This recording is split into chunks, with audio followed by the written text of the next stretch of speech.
স্বাগত ইসলামী bank Bangladesh PLC দেশ বাণিজ্য সংবাদে সঙ্গে আছি আমি সাদিয়া লাবনী। মধ্যপ্রাচ্যের রণক্ষেত্রের উত্তাপ এখন বিশ্ব জ্বালানি বাজারে।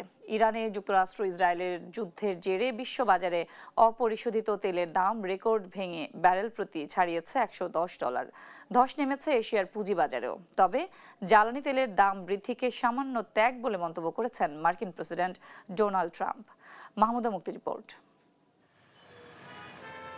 পাম্পে তেল ও গ্যাসের জন্য দীর্ঘ লাইন। আগে যতটুকু তেল নেওয়া যেত এখন তাও মিলছে না। একে তো সংকট, তার ওপর চড়া দাম। পাকিস্তানের লাহোর, করাচির মতো এমন পরিস্থিতি বাংলাদেশ সহ এশিয়ার বেশিরভাগ দেশের স্টেশনে। ইরানে ইসরায়েল যুক্তরাষ্ট্রের যুদ্ধের প্রভাবে বিশ্ববাজারে প্রতিদিনই হুহু করে বাড়ছে অপরিশোধিত জ্বালানির দাম। সোমবার অপরিশোধিত তেলের দাম রেকর্ড ভেঙে ব্যারেল প্রতি ছাড়িয়েছে $110, আর ব্রেন্ট ক্রুড এক লাফে 24% বেড়ে 114-তে পৌঁছেছে। এই অস্থিরতার কেন্দ্রে রয়েছে বিশ্বের সবচেয়ে গুরুত্বপূর্ণ নৌপথ হরমুজ প্রণালী। বৈশ্বিক তেল সরবরাহের প্রায় 20% বা 1/5 পরিবাহিত হয় এ জলপথ দিয়ে। ইরানে যুক্তরাষ্ট্র ও ইসরায়েল সংঘাত শুরুর পর থেকে এ রুটি কার্যত অচল। এ যুদ্ধ দীর্ঘায়িত হওয়ার পূর্বাভাস দিয়ে সামনে জ্বালানির দাম আরও বাড়ার আশঙ্কা করছেন বিনিয়োগকারীরা। আর বিশ্লেষকরা সতর্ক করে বলছেন, হরমুজ প্রণালীতে এ অচল অবস্থা দীর্ঘস্থায়ী হলে তেলের দাম রেকর্ড $150 ছাড়াতে পারে। মানুষ বুঝতে পারছে এ যুদ্ধ দ্রুত শেষ হবে না, যার কারণে মধ্যপ্রাচ্যের কিছু দেশ এরই মধ্যে তেল উৎপাদন বন্ধ করে দিয়েছে। সংঘাতের কারণে তেলের এ অস্বাভাবিক দাম বৃদ্ধি অপ্রত্যাশিত ছিল না। ইরানের তেল ডিপোগুলো লক্ষ্যবস্তু করছে ইসরায়েল যুক্তরাষ্ট্র, যা এ উত্তেজনা আরও বাড়িয়েছে। বিশ্বজুড়ে উদ্বেগ থাকলেও ইরানের পারমাণবিক হুমকি দূর করতে এ মূল্যবৃদ্ধিকে সামান্য ত্যাগ হিসেবে দেখছেন প্রেসিডেন্ট ডোনাল্ড ট্রাম্প। শুধু জ্বালানি খাতেই নয়, ধস অব্যাহত রয়েছে বিশ্ব পুঁজিবাজারেও। সোমবার লেনদেনের শুরুতেই বড় ধরনের দরপতনের মুখে পড়ে এশীয় প্রশান্ত মহাসাগরীয় অঞ্চল। মাহমুদা মুক্তি, নিউজ ডেস্ক, দেশ টিভি। মধ্যপ্রাচ্যে চলমান যুদ্ধ পরিস্থিতির প্রভাব নিয়ে দেশে জ্বালানি তেলের সরবরাহ ঘিরে উদ্বেগ বাড়ছে। গেল কয়েকদিন ধরে রাজধানী সহ বিভিন্ন এলাকায় তেল সংকটের আশঙ্কায় সাধারণ মানুষের মধ্যে তৈরি হয়েছে নানা প্রশ্ন ও দুশ্চিন্তা। সোমবার রাজধানীর বেশিরভাগ পেট্রোল পাম্পে তেল না থাকার কারণে অনেক জায়গায় পাম্প বন্ধ থাকতে দেখা গেছে। কোথাও কোথাও আবার সীমিত পরিমাণে তেল বিক্রি করা হচ্ছে। এতে করে সাধারণ মানুষকে ঘন্টার পর ঘন্টা লাইনে দাঁড়িয়ে তেল সংগ্রহ করতে হচ্ছে, যা তৈরি করেছে চরম ভোগান্তি। কিছু পাম্পে 100 টাকার তেল দেয়া হলেও আবার কোথাও সর্বোচ্চ 300 টাকার মধ্যে সীমাবদ্ধ রাখা হচ্ছে। এই সীমিত বিক্রির কারণে অনেকেই প্রয়োজনীয় তেল সংগ্রহ করতে পারছেন না বলে অভিযোগ করছেন। মধ্যপ্রাচ্য যুদ্ধের প্রভাব পড়তে শুরু করেছে বৈশ্বিক সমুদ্র বাণিজ্যেও। জ্বালানি তেলের দাম বাড়ার অজুহাতে পণ্যবাহী জাহাজে কন্টেইনার প্রতি ভাড়া বাড়িয়েছে শিপিং লাইনগুলো। এতে বাংলাদেশের পোশাক শিল্প সহ আমদানি রপ্তানি খাতে চাপ বাড়ার আশঙ্কা করছেন ব্যবসায়ীরা। সহকর্মী AK-M নাজিমের রিপোর্ট, জানাচ্ছেন শর্মিলা কেয়া। মধ্যপ্রাচ্যের যুদ্ধের উত্তাপ এবার সমুদ্র বাণিজ্যে। আন্তর্জাতিক বাজারে জ্বালানি তেলের দাম বাড়ায় কন্টেইনার পরিবহনের ভাড়াও বাড়িয়ে দিয়েছে শিপিং লাইনগুলো। চীন থেকে বাংলাদেশে আসা 40 ফুটের একটি কন্টেইনারের ভাড়া বাড়ানো হয়েছে $200 থেকে $300 পর্যন্ত। শিপিং কোম্পানিগুলো একে বলে ওয়ার সারচার্জ। ব্যবসায়ীরা বলছেন, হঠাৎ করে ভাড়া বৃদ্ধির ফলে আমদানিকৃত পণ্যের খরচ বেড়ে যাবে। যদি যুদ্ধের ভয়াবহতা যদি দিন দিন বাড়ে, তাহলে আমার মনে হচ্ছে যে সব শিল্পের একটা বিপর্যয় হয়ে আসবে। অন্য যে বিকল্প চ্যানেল ব্যবহার করতে হয়, এটার দূরত্ব অনেক বেড়ে যায়। তখন যে বাংলাদেশ থেকে আমেরিকার যে দূরত্ব, আপনার যে জাহাজের যে দূরত্ব, এটা বেড়ে যাচ্ছে। তো অটোমেটিক্যালি দূরত্ব যেহেতু বাড়বে, স্বাভাবিক গতিপথ যদি বন্ধ হয়, তাহলে তো কন্টেনার খরচ তো বাড়বে। এটা শিপিং ভাড়া বাড়ানোয় আমদানির খরচ বেড়ে যাচ্ছে। শেষ পর্যন্ত এর প্রভাব গিয়ে পড়বে বাজারে। অর্থনৈতিকভাবে আমরা একটা ঝুঁকির মধ্যে আছি। বিশেষ করে আমাদের যে জ্বালানির যে পুরো জ্বালানির একটা বড় অংশই আমাদের এই হরমুজ প্রণালী নির্ভর, প্লাস রেড সি নির্ভর আমাদের বাংলাদেশে আমদানি হয়। তো অতএব আমরা এটা নিয়ে শঙ্কিত। যুদ্ধ পরিস্থিতির কারণে মধ্যপ্রাচ্যের বেশ কয়েকটি দেশে পণ্য আমদানি রপ্তানি কার্যক্রমও প্রায় স্থবির হয়ে পড়েছে। এতে বাংলাদেশের রপ্তানি পণ্যের বাজারেও অনিশ্চয়তা তৈরি হয়েছে। বিশেষ করে তৈরি পোশাক খাত নিয়ে উদ্বিগ্ন ব্যবসায়ীরা। আমরা কিন্তু গত 20-25 দিন ধরে কিন্তু কোনো ইনপুট করতে পারি নাই চাইনিজ হলিডের কারণে। অনেক পেট্রোল পাম্প এখন বন্ধ, জ্বালানির কারণে কিন্তু আমাদের খরচটা অনেকাংশে বৃদ্ধি পাচ্ছে। আমরা যেটা চায়না থেকে ইম্পোর্ট করতাম, যেখানে $1500 বা $1600 করে 40 হাইকিও, এখন সেটা আমাদের $2000 করে চার্জ করছে। যদি এভাবে যদি একটা একটা করে যদি অর্গানগুলো বন্ধ হতে থাকে, তাহলে কিন্তু আমাদের প্রোডাকশন এবং এক্সপোর্টের উপরে প্রভাব পড়বে। বিশেষজ্ঞরা বলছেন, মধ্যপ্রাচ্যের সংখ্যা দ্রুত নিয়ন্ত্রণে না এলে বাংলাদেশের আমদানি রপ্তানি খাতগুলোতে অস্থিরতা আরও বাড়তে পারে। শর্মিলা কেয়া, নিউজ ডেস্ক, দেশ টিভি। দর্শক, এসব বিষয় নিয়ে বিস্তারিত আলোচনায় আমাদের সঙ্গে যুক্ত হচ্ছেন সিপিডির গবেষণা পরিচালক গোলাম মজেম। আপনাকে স্বাগত দেশ বাণিজ্যে। ধন্যবাদ। জি, জ্বালানি তেল নিয়ে দেশের এই যে মধ্যপ্রাচ্যের যে অস্থিরতা, এটা আসলে প্রভাব বাংলাদেশেও পড়েছে। আমরা একটা ভয়াবহ ধরনের অস্থিরতা দেখতে পাচ্ছি। এর মধ্যে বিশ্ববাজারে কিন্তু জ্বালানি তেলের দাম $110 উঠে গেছে আজকে। এই পরিস্থিতিটা আসলে কিভাবে দেখছেন? দেখুন, এই ধরনের পরিস্থিতিতে বিশ্বব্যাপী জ্বালানি তেলের বাজারে যে ঊর্ধ্বমুখী প্রবণতা, এটাই স্বাভাবিক এবং আমাদেরকে আসলে এই পরিস্থিতির সঙ্গে আসলে মোকাবেলা করে চলবার সামর্থ্য অর্জন করা দরকার। কেননা এই ধরনের পরিস্থিতিতে স্বাভাবিক সময়কালের যে চাহিদা, সরবরাহ, মূল্য, এগুলো হয়তো ম্যানেজ করা কষ্টকর। সুতরাং এই বাস্তবতাটিকে আমাদের মেনে এই সময়কালে যে আমাদের এখানে রেশনিং হচ্ছে, সেটা যেমন বাস্তবতা। স্বাভাবিক সময় যে পরিমাণ তেল পাওয়া যায় মোটরসাইকেল চালানোর জন্য, গাড়ি চালানোর জন্য বা ট্রাক বা লরি চালানোর জন্য, সেটা এখন দেওয়া সম্ভব না। কেননা এখন চাইলেও যে কোনো জায়গা থেকে নতুন করে আনাটাও কষ্ট সাপেক্ষ। তারপরেও ইতিবাচক যে হরমুজ প্রণালীতে যুদ্ধ শুরু হওয়ার আগেই যে জাহাজগুলো ছেড়েছিল, সেই জাহাজগুলো ইতিমধ্যে বন্দরে খালাস করতে শুরু করছে এবং সরকারের ঘোষণা অনুযায়ী তার হাতে এখনো প্রায় 2 সপ্তাহের মজুদ রয়েছে, প্রায় 14 দিনের, কোনোটা 21 দিনের মজুদ রয়েছে, যেটাও আসলে খারাপ না। এই মজুদগুলো খারাপ না। প্রশ্ন হচ্ছে যে যুদ্ধ পরিস্থিতি কি এর ভিতরে কিছুটা ইতিবাচক হবে? আমার কাছে মনে হয় যুদ্ধ পরিস্থিতি ইতিবাচক না হলে হরমুজ প্রণালী হয়তো ধীরে ধীরে স্বাভাবিক হয়ে আসবে এবং সেই স্বাভাবিক হলে এই বন্দর কেন্দ্রিক যে প্রণালী কেন্দ্রিক যে জাহাজ চলাচল বা জ্বালানি সরবরাহ, এই পরিস্থিতির ইতিবাচক উন্নতি হবে বলে আমি আশাবাদী। তো সেটা হলে ধীরে ধীরে হয়তো আমাদের এখানে জ্বালানি সরবরাহ সরকারের পক্ষ থেকে কিন্তু ধীরে ধীরে স্বাভাবিক হবে। জি, সরকারের পক্ষ থেকে কিন্তু বারবারই জানানো হচ্ছে সাধারণ মানুষকে যে আপনারা অস্থিরতা বা প্যানিক হয়ে যেই জ্বালানি তেলের পাম্পগুলোতে যে ধরনের ভিড় দেখা যাচ্ছে, যে এটা করার দরকার নেই, আমাদের যথেষ্ট মজুদ আছে। তারপরেও যেই ধরনের পরিস্থিতি আমরা দেখছি, ঘন্টার পর ঘন্টা পাম্পগুলোতে লাইনে দাঁড়িয়ে থাকা, বা বিভিন্ন জায়গায় আমরা দেখেছি যে গতকাল একটা পাম্পগুলোতে হচ্ছে নিরাপত্তা বাহিনী যারা, তাদেরকেও নিয়োগের মোতায়েন করা হচ্ছে। আসলে এটা কি মানুষের মধ্যে আতঙ্ক ছড়িয়ে যাওয়ার কারণে এমন হচ্ছে? আমাদের দেশে মানুষ স্বভাবতই কিছুটা গুজব প্রবণ এবং আমাদের দেশে প্রকৃত তথ্য উপাত্তের ব্যাপারে আস্থার অভাব রয়েছে। ফলে সরকারি যতই বলছেন যে স্বাভাবিক আছে, তারপরেও তারা এক ধরনের তথ্যের উপরে আস্থা রাখতে পারেন না। সরকারের যেটা করা দরকার সেটা হলো নিয়মিত প্রতিদিনই সরকার যদি একটা ব্রিফ চালু করেন, অন্তত মিডিয়াতে, নিউজ মিডিয়াতে গিয়ে, পিক আওয়ারে গিয়ে, যেমন আমরা কোভিডের সময়কালে দেখেছিলাম যে প্রতিদিনই একটা করে ব্রিফ হতো, এরকম করে যদি তারা একটা ব্রিফ করেন এবং সেখানে যদি জানান যে আজকে কি পরিমাণ জ্বালানি ডিপো থেকে রিলিজ হয়েছে, বিভিন্ন জেলাতে কি পরিমাণ সরবরাহ হয়েছে, কি পরিমাণ জেলা ভিত্তিক কি পরিমাণ ট্রাক, মোটরসাইকেল এগুলো থেকে কি পরিমাণ নিতে পেরেছে, এই ধরনের তথ্য, এবং কি পরিমাণ মজুদ আছে, কি পরিমাণ আমদানি, সাগরে আমদানি হচ্ছে, কি পরিমাণ চিটাং বন্দরে হচ্ছে, রিলিজ হচ্ছে, এই তথ্য উপাত্তগুলোও যদি নিয়মিত দেওয়া হয়, তাহলেও কিন্তু আমার ধারণা যে পরিস্থিতির ব্যাপারে আগ্রহ তৈরি হবে। পাশাপাশি সরকার কিন্তু, আমরা জানি যে বিভিন্ন দেশের সাথে এই মুহূর্তে তার একটা জুন পর্যন্ত চুক্তি রয়েছে। এর বাইরেও বিভিন্ন দেশের সাথে এখন বিভিন্ন দেশ থেকে কিন্তু ইতিমধ্যে চট্টগ্রাম বন্দরে বেশ কিছু তেলবাহী জাহাজ এসে পৌঁছেছে, আসছে, পথেও আছে। সেটা দিয়েও হয়তো কয়েকদিন চলবে, কিন্তু যুদ্ধটি যদি একটু প্রলম্বিত হয়, তাহলে তার জন্য হয়তো আরো মাসাধিক কালের জন্য হয়তো সরবরাহের প্রয়োজন হবে।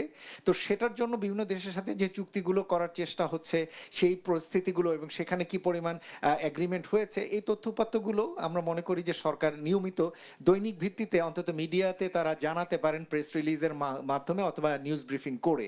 তাহলে আমার ধারণা জনগণের ভিতরে একটা আতঙ্ক যেটা, এটা স্বস্তি ভাব আসবে। আমরা অনেকটা আমাদের কমে একটা আসবে। প্রতিবেদনে দেখলাম যে কন্টেনার ভাড়া বাড়িয়েছে শিপিং লাইনগুলো। 40 ফুটের কন্টেনারের ভাড়াও বাড়ানো হয়েছে প্রায় $200 থেকে $300। সেক্ষেত্রে তো আমাদের আমদানি রপ্তানি বাণিজ্যেও একটা প্রভাব পড়বে। এটাও আমাদের মেনে নিতে হবে। এই সময়কালে যেহেতু পণ্য রপ্তানি স্বাভাবিক নয় এবং যদি ভারত মহাসাগর কেন্দ্রিক বা আটলান্টিক মহাসাগর কেন্দ্রিক এই অঞ্চলগুলো দেখি, তাহলে তাদেরকে এখন অনেক ঘুরে আসতে হচ্ছে, কেননা মধ্যপ্রাচ্য কেন্দ্রিক জায়গাগুলো তাদেরকে অ্যাভয়েড করতে হচ্ছে, অথবা প্রশান্ত মহাসাগর কেন্দ্রিক রুটগুলো তাদেরকে হয়তো ব্যবহার করতে হতে পারে। সুতরাং ভাড়া বৃদ্ধি পাবে এবং জ্বালানিরও যেহেতু মূল্য বৃদ্ধি পেয়েছে, সুতরাং সেই কারণেও পরিবহনের ব্যয় বাড়ছে সমুদ্র পৃষ্ঠে, সেটাও হবে। সুতরাং এটা আমাদের আমদানির জন্য কিছুটা হবে, আবার রপ্তানির জন্য এটা হবে। কিন্তু আমার যেটা বলার বিষয়, এই পরিস্থিতিগুলোকে আমরা যেন দীর্ঘকালীন কোনো একটা চ্যালেঞ্জ হিসাবে না নেই। এটা একেবারেই একটা স্বল্পকালীন চ্যালেঞ্জ এবং এটা যুদ্ধের সাথে সম্পর্কিত, এবং সরকার যেন আবার এই ধরনের তাড়াহুড়া করে এই স্বল্পকালীন চ্যালেঞ্জের জন্য আবার ভুল করে যেন আবার দীর্ঘকালীন কোনো কৌশল সেট না করে ফেলেন। যেমন হতে পারে যে হ্যাঁ, এলএনজির জন্য এদিকে পাওয়া যাচ্ছে না, অস্ট্রেলিয়ার সঙ্গে একটা দীর্ঘমেয়াদী এলএনজি চুক্তি, এরকম যেন কোনো দিনকে সরকার না যান। আমরা তাহলে আশা করতেই পারি যে 3 মাসের একটা রোলিং প্ল্যান নিয়ে সরকার যেন এগোন। ধীরে ধীরে পরিস্থিতিও স্বাভাবিক হয়ে যাবে। আমার ধারণা যুদ্ধটা ধীরে ধীরে হয়তো কনসেন্ট্রেট করবে একটি এলাকাতে, যেটা এখন যেটা এখন মিডল ইস্টে রয়েছে, সেটা এখন আস্তে আস্তে একটা দেশ কেন্দ্রিক হয়তো হয়ে যাবে।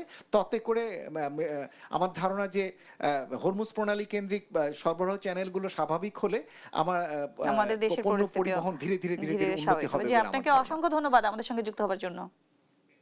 আপনাকেও ধন্যবাদ। জি, দর্শক, জ্বালানি তেলের বাজার নিয়ে বিস্তারিত আলোচনায় আমাদের সঙ্গে যুক্ত ছিলেন সিপিডির গবেষণা পরিচালক গোলাম মোয়াজ্জেম।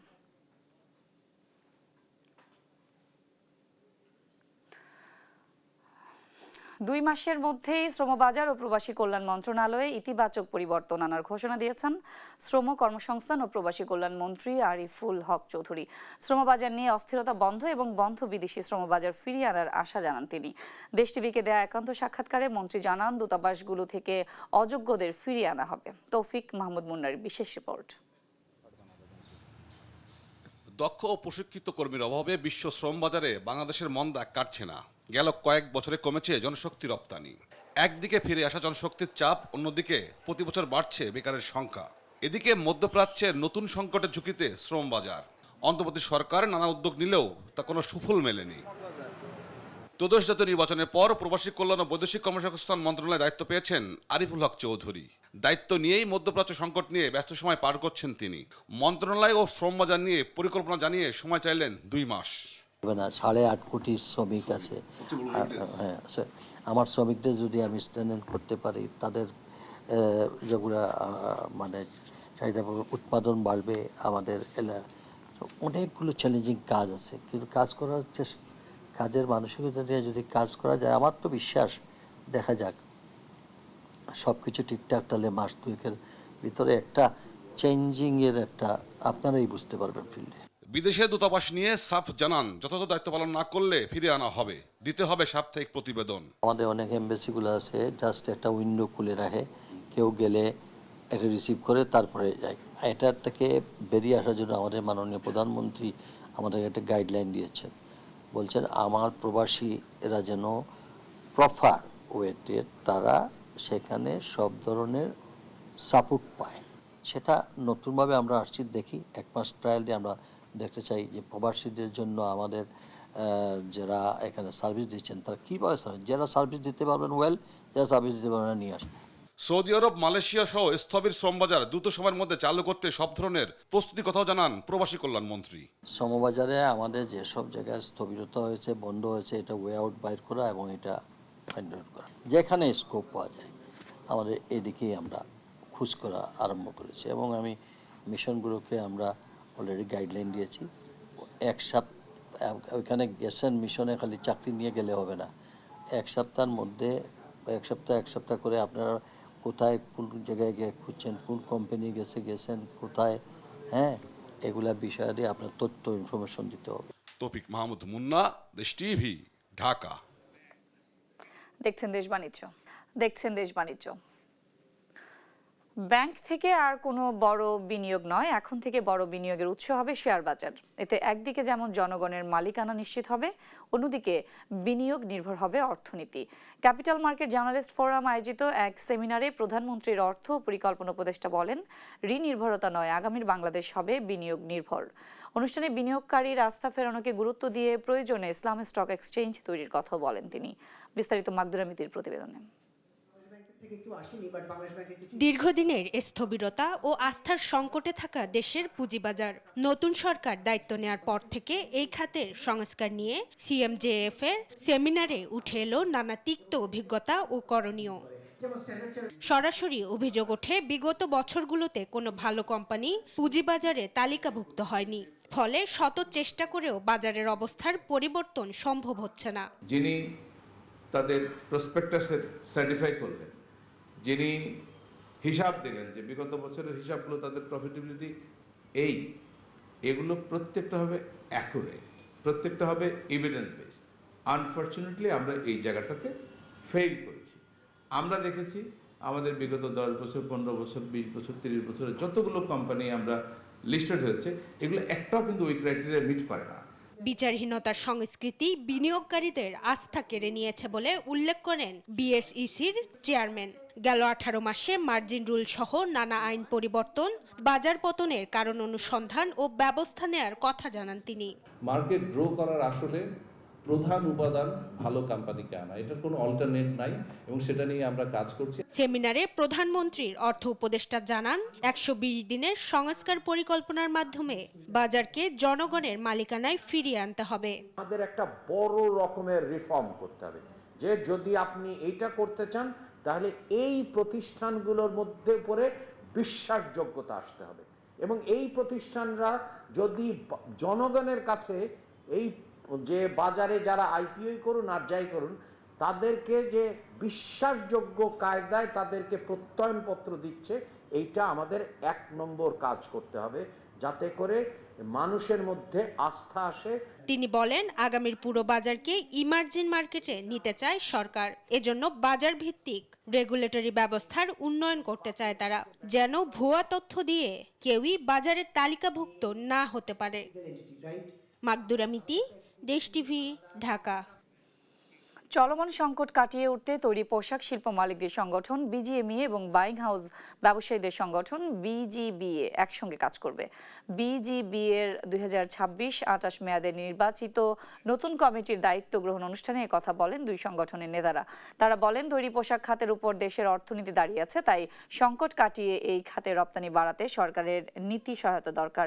বিভিন্ন দেশের ক্রেতাদের সাথে সরকারের পক্ষ থেকে যোগাযোগ করার আহ্বান জানান বক্তারা। বলেন, দেশের অস্থিতিশীল পরিস্থিতির কারণে অনেক ক্রেতারা আস্থা হারিয়েছে। এই আস্থা ফিরিয়ে ক্রয় আদেশ বাড়াতে নতুন সরকারের জোরালো পদক্ষেপ দরকার বলে মনে করেন তারা। এশিয়ান ক্লিয়ারিং ইউনিয়ন আকুর সেপ্টেম্বর ও অক্টোবর মাসের আমদানি বিল পরিশোধ করেছে বাংলাদেশ ব্যাংক। ফলে দেশের বৈদেশিক মুদ্রা রিজার্ভ আবারও $34 বিলিয়ন নিচে নেমে এসেছে। রোববার $137 কোটি সমপরিমাণ অর্থ আকুকে পরিশোধ করার পর দেশের বৈদেশিক মুদ্রা রিজার্ভ কমে দাঁড়িয়েছে $34.10 বিলিয়ন মার্কিন ডলারে। কেন্দ্রীয় ব্যাংকের তথ্য বলছে, গত মাসে রিজার্ভ $35 বিলিয়ন ছাড়িয়েছিল। এরপর সবশেষ 5 মার্চ দিন শেষে গ্রস রিজার্ভ দাঁড়ায় $35.48 বিলিয়ন। একই সঙ্গে আইএমএফ এর হিসাব পদ্ধতি BPM 6 অনুযায়ী রিজার্ভ হয়েছে $30.73 বিলিয়ন। রবিবার আকুর বিল পরিশোধের পর গ্রস রিজার্ভ দাঁড়িয়েছে $34.10 বিলিয়ন আর BPM 6 অনুযায়ী $29.38 বিলিয়ন। এই ছিল ইসলামী ব্যাংক পিএলসি সৌজন্যে দেশ বাণিজ্য সংবাদে। পরের বুলেটিন দেখার আমন্ত্রণ রইল। ধন্যবাদ।